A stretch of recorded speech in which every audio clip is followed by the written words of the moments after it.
आज सुनते हैं शनिवार व्रत कथा। तो एक बार बोलिए प्रेम से शनि देवता की जय। एक समय की बात है, सभी नवग्रह सूर्य, चंद्र, मंगल, बुध, बृहस्पति, शुक्र, शनि, राहु और केतु में विवाद छिड़ गया। विवाद का कारण था कि इनमें से सबसे बड़ा कौन है।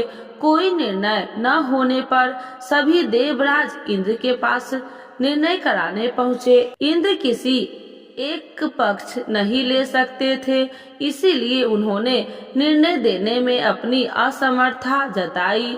परंतु उन्होंने उन सबको पृथ्वी पर राजा विक्रमादित्य के पास जाने की सलाह दी, क्योंकि राजा विक्रमादित्य अति न्यायप्रिय थे। इंद्र ने कहा कि वे ही इसका निर्णय कर सकते हैं। इंद्र की सलाह से सभी ग्रह एक साथ राजा विक्रमादित्य के पास पहुँचे और अपने आने का कारण बताया। राजा इस समस्या से अति चिंतित हो उठे, क्योंकि वे जानते थे कि अगर उन्होंने किसी एक को बड़ा बता दिया तो बाकी ग्रह कुपित हो उठेंगे। तब राजा को एक उपाय सूझा। उन्होंने स्वर्ण, रजत, कांस्य, पीतल, शीशा, रंगा, जाष्टा, अभर्ग और लोहे से 9 सिंहासन बनाए और उन्हें इसी क्रम से रख दिया। राजा विक्रमादित्य ने उन सब से निवेदन किया कि आप सभी अपने सिंहासन पर स्थान ग्रहण करें। जो भी अंतिम सिंहासन पर बैठेगा वही सबसे छोटा होगा। लोहा सिंहासन सबसे अंत में था, इस अनुसार लोहा सिंहासन पर बैठने वाला सबसे छोटा होगा। शनि देव सबसे अंत में लोहे सिंहासन पर बैठे, तो इसीलिए वही सबसे छोटे कहलाए। शनि देव को लगा कि राजा ने यह जानबूझकर किया है, इसीलिए उन्होंने कुपित होकर राजा से कहा, राजा तू मुझे नहीं जानता। सूर्य एक राशि में 1 महीना, चंद्रमा 2.25 महीना 2 दिन, मंगल 1.5 महीना, बृहस्पति 13 महीने व बुध और शुक्र 1 महीने में विचरण करते हैं। परंतु मैं 2.5 से 7.5 साल तक रहता हूँ। शनि देव क्रोधित होकर कहने लगे कि श्री राम की 7.5 आने पर उन्हें वनवास हो गया। रावण 7.5 आने पर वानरों की सेना से परास्त हो गया। अब तुम सावधान रहना। ऐसा कहकर शनि देव वहाँ से चले गए। इसके बाद अन्य देवता ने भी वहाँ से प्रस्थान कर दिया। कुछ समय बाद राजा की 7.5 आई। तब शनि देव घोड़े के सौदागर बनकर वहाँ आए। किसी ने राजा को सूचना दी कि कोई घोड़े का सौदागर आया है तथा उसके पास जो घोड़े है वह बहुत बढ़िया है। राजा ने यह समाचार सुनकर अपने अश्वपाल को उस सौदागर से घोड़ा खरीदने का आदेश दिया। अश्वपाल ने कई अच्छे घोड़े खरीदे। वह एक सर्वोत्तम घोड़े को राजा को सवारी हेतु दिया। राजा जैसे ही उस घोड़े पर बैठा, वैसे ही वह घोड़ा भागकर वन की ओर चला गया। वन में काफी अंदर पहुंचकर घोड़ा गायब हो गया और राजा भूखा प्यासा जंगल में भटकता रहा। भटकते भटकते राजा को बेहद प्यास लगी। तब एक ग्वाले ने उसे पानी पिलाया। राजा ने प्रसन्न होकर उसे अपनी अंगूठी दे दी। वह अंगूठी देकर राजा आगे चल दिए और एक नगर में पहुंचा। वहां उसने अपना नाम उज्जैनी निवासी बीका बताया। वहां एक सेठ की दुकान से उसने जल इत्यादि पिया और कुछ विश्राम भी किया। भाग्यवश उस दिन सेठ की बड़ी बिक्री हुई। सेठ खुश होकर उसे खाना खिलाने के लिए अपने साथ घर ले गया। वहां उसने एक खूंटी देखी जिस पर एक हार टंगा था। राजा ने देखा कि खूंटी उस हार को निगल रही है और थोड़ी देर में पूरा हार गायब हो गया। सेठ ने समझाया कि बीका ने हार चुराया है।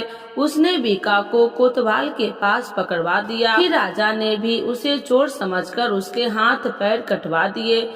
वह चैरंगिया बन गया और नगर के बाहर फेंकवा दिया गया। वहाँ से एक तेली निकल रहा था। उसे राजा पर दया आई और उसने बीका को अपनी गाड़ी में बैठा लिया। वह अपनी जीभ से बैलों को हाँकने लगा। उस काल राजा की शनि दशा समाप्त हो गई। वर्षा ऋतु आने पर राजा मल्हार गाने लगा।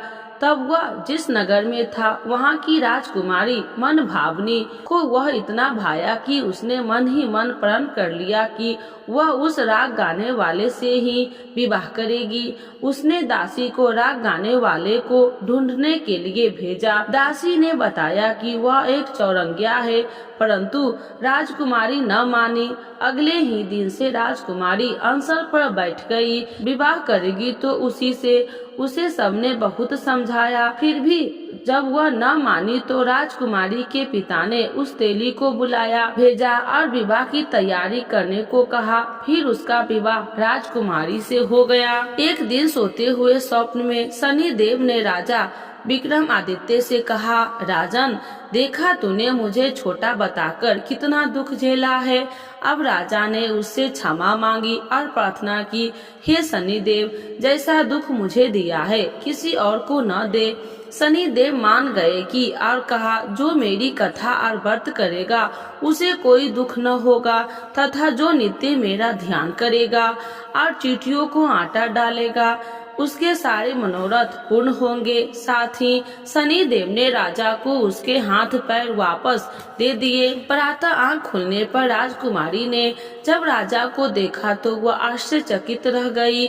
बीका ने उसे बताया कि वह उज्जैन का राजा विक्रमादित्य है। सभी अत्यंत प्रसन्न हुए। सेठ ने जब यह सुना वह पैरों पर गिरकर क्षमा मांगने लगा। राजा ने कहा कि वह तो शनि देव का कोप था, इसमें किसी का कोई दोष नहीं है। सेठ ने फिर भी निवेदन किया कि मुझे शांति तब मिलेगी जब आप मेरे घर चलकर भोजन करेंगे। सेठ ने अपने घर कई प्रकार के व्यंजनों से राजा का सत्कार किया। साथ ही सबने देखा कि वह खूंटी हार निगल गई थी, वही अब उसे उगल रही है। सेठ ने अनेक मोहरे देकर राजा का धन्यवाद किया और अपनी कन्या श्री कंवरी से शादी करने का निवेदन किया।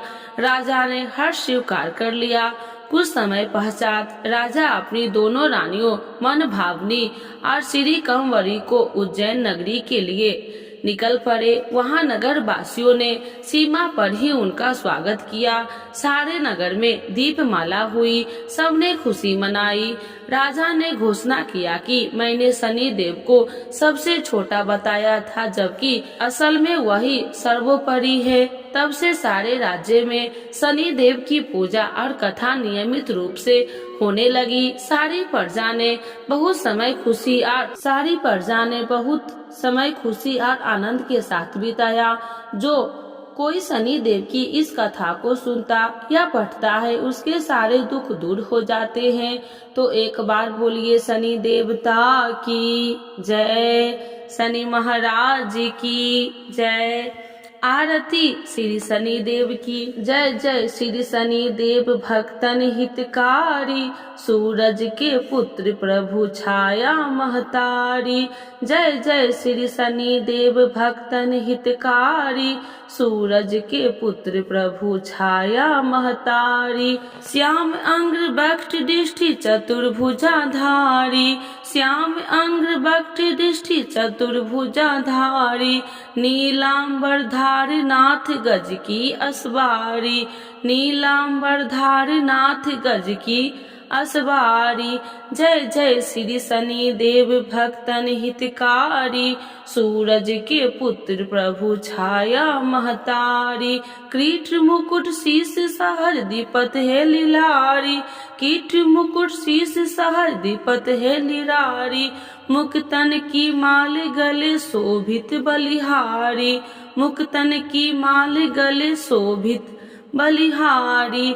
जय जय श्री शनि देव भक्तन हितकारी, सूरज के पुत्र प्रभु छाया महतारी। मोदक आर मिष्ठान चढ़े चढ़ती पान सुपारी, मोदक और मिष्ठान चढ़े, चढ़ती पान सुपारी, लोहा तिल तेल उड़द महसी है अति प्यारी, लोहा तिल तेल उड़द महसी है अति प्यारी। जय जय श्री शनि देव भक्तन हितकारी, सूरज के पुत्र प्रभु छाया महतारी, देव धनुज ऋषि मुनि सुमरत नर नारी, देव धनुज ऋषि मुनि सुमरत नर नारी। विश्वनाथ धरत ध्यान हमें शरण तुम्हारी, विश्वनाथ धरत ध्यान हमें शरण तुम्हारी। जय जय श्री शनि देव भक्तन हितकारी, सूरज के पुत्र प्रभु छाया महतारी। तो एक बार बोलिए प्रेम से शनि भगवान की जय।